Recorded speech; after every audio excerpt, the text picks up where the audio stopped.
Hampir di semua negara memiliki pilihan hukuman mati untuk para penjahat yang melakukan kejahatan tingkat tinggi. Dan faktanya, di beberapa negara berikut ini punya cara eksekusi yang sangat berbeda, bahkan dikenal dengan cara eksekusi yang ekstrim. Dan kali ini kita bakalan bahas 5 hukuman mati dari berbagai negara yang dianggap paling brutal dan paling menakutkan di dunia.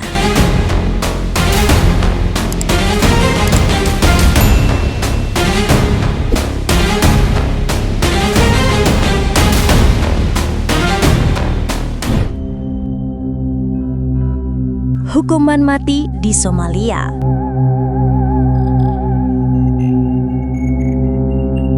Apa yang ada di benak kalian ketika mendengar nama negara Somalia?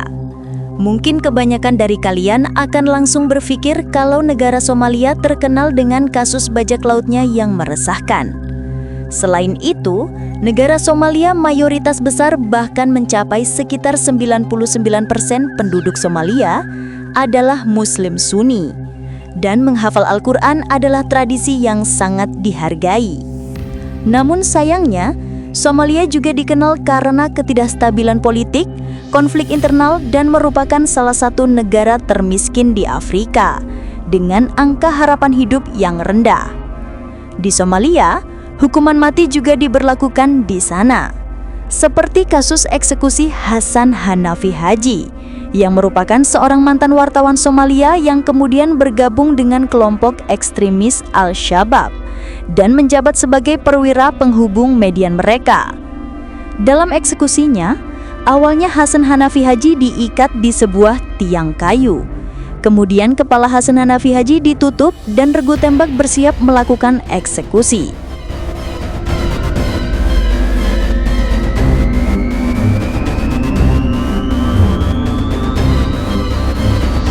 Setelah dieksekusi dan dinyatakan mati, jasad Hasan Hanafi Haji diangkat menggunakan kain putih dan eksekusi dinyatakan selesai.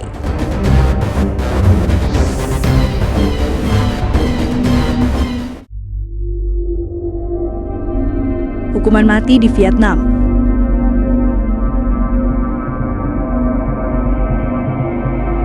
Di Vietnam, hukuman mati juga diberlakukan di sana, terutama untuk kasus korupsi berskala besar. Salah satu contoh kasus yang terkenal adalah vonis mati terhadap terdakwa kasus korupsi pada April 2024 terhadap taipan properti bernama Tung Milan. Tung Milan adalah seorang wanita berusia 67 tahun yang menjadi terdakwa dalam salah satu skandal korupsi paling besar dalam sejarah Asia Tenggara dan divonis hukuman mati di Vietnam. Lan sebelumnya didakwa telah melakukan penggelapan uang dari Saigon Joint Commercial Bank atau SCB sekitar 12,5 miliar dolar Amerika atau sekitar 202 triliun rupiah atau setara dengan sekitar 3% PDB Vietnam tahun 2022. Lan juga dinyatakan bersalah karena secara ilegal memiliki mayoritas saham di bank tersebut dan memberikan pinjaman yang mengakibatkan kerugian sebesar 25,2 miliar euro atau setara dengan 434 triliun rupiah. Tentu saja berita semacam ini merupakan berita paling buruk dan paling mengerikan bagi para koruptor yang mendengarnya. Lalu bagaimana dengan Indonesia? Indonesia secara hukum telah mengatur hukuman mati bagi koruptor di bawah Undang-Undang Nomor 31 Tahun 1999 tentang pemberantasan tindak pidana korupsi. Namun sayangnya penerapannya masih menjadi topik diskusi. Saya ulangi lagi, kalau penerapannya masih menjadi topik diskusi. Berbicara mengenai hukuman mati bagi para koruptor, kira-kira negara mana yang paling banyak telah mengeksekusi mati para koruptor? Menurut berbagai sumber berita, ternyata negara Tiongkok menduduki peringkat nomor 1 dalam urusan eksekusi mati para koruptor. Bahkan, ada laporan yang menyebutkan bahwa Tiongkok telah mengeksekusi ribuan pejabat karena korupsi dalam kurun waktu tertentu. Contohnya, satu sumber menyebutkan bahwa hingga Oktober 2007, sebanyak 4.800 pejabat di Tiongkok dijatuhi hukuman mati.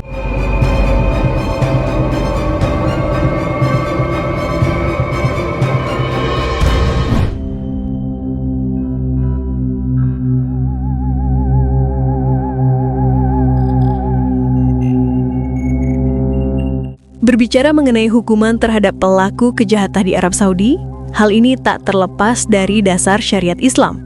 Salah satu contoh adalah hukuman untuk kasus pencurian. Jika di Indonesia ada pencuri yang langsung dilepaskan polisi ketika pelaku diserahkan oleh warga, namun berbeda dengan Arab Saudi. Hukum untuk tindak pidana pencurian di Arab Saudi menetapkan hukuman yang sangat tegas, termasuk potong tangan untuk kasus pencurian tertentu. Hukuman potong tangan adalah sanksi utama yang diambil dari firman Allah dalam Al-Quran surat Al-Maidah ayat 38 untuk pencurian. Hukuman potong tangan tidak diterapkan secara sembarangan. Ada syarat-syarat yang ketat yang harus dipenuhi. Antara lain adalah nilai barang curian dilindungi, pelaku balik dan berakal, tidak dalam keadaan terpaksa, bukti yang kuat, serta tuntutan dari pihak korban. Penerapan hukum di Arab Saudi didasarkan pada interpretasi syariat Islam, dan dalam kasus pencurian yang sangat parah atau yang melibatkan kekerasan, sanksi yang lebih berat bahkan dapat berupa hukuman mati. Selain itu, ada hukuman cambuk untuk beberapa pelanggaran, seperti khamr atau meminum minuman keras, atau hukuman rajam untuk kasus perzinahan.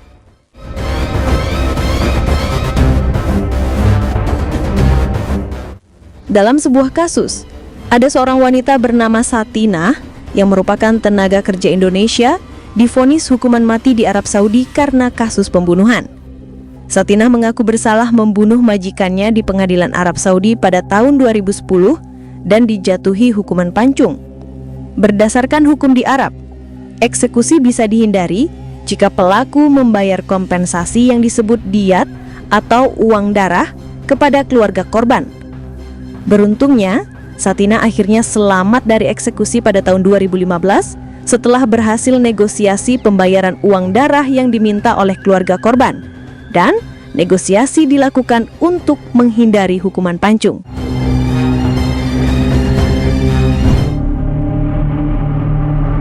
Hukuman mati di Jepang.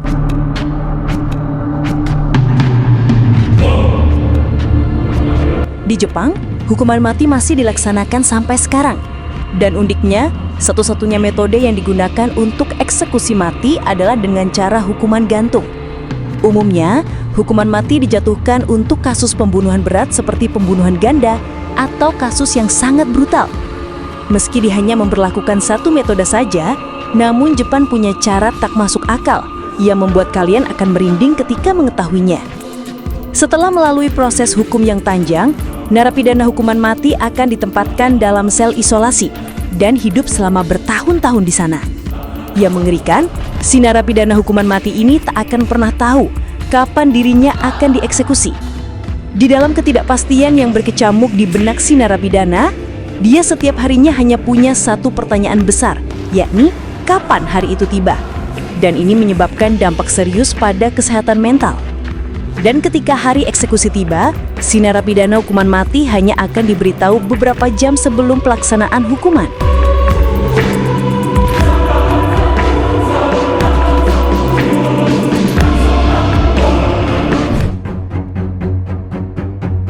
Hukuman mati di Yaman.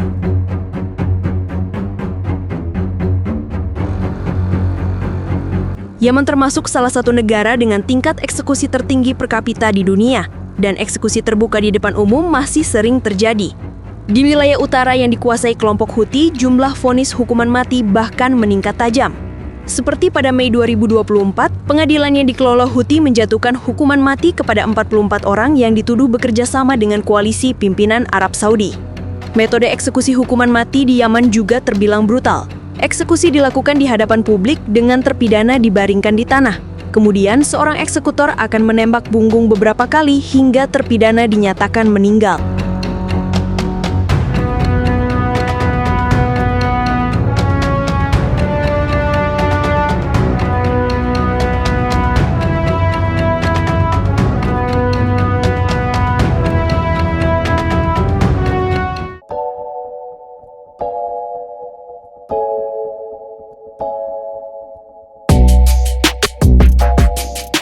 Itu tadi 5 hukuman mati dari berbagai negara yang dianggap paling brutal dan paling menakutkan di dunia. Dan terima kasih sudah nonton video kita. Jangan lupa subscribe.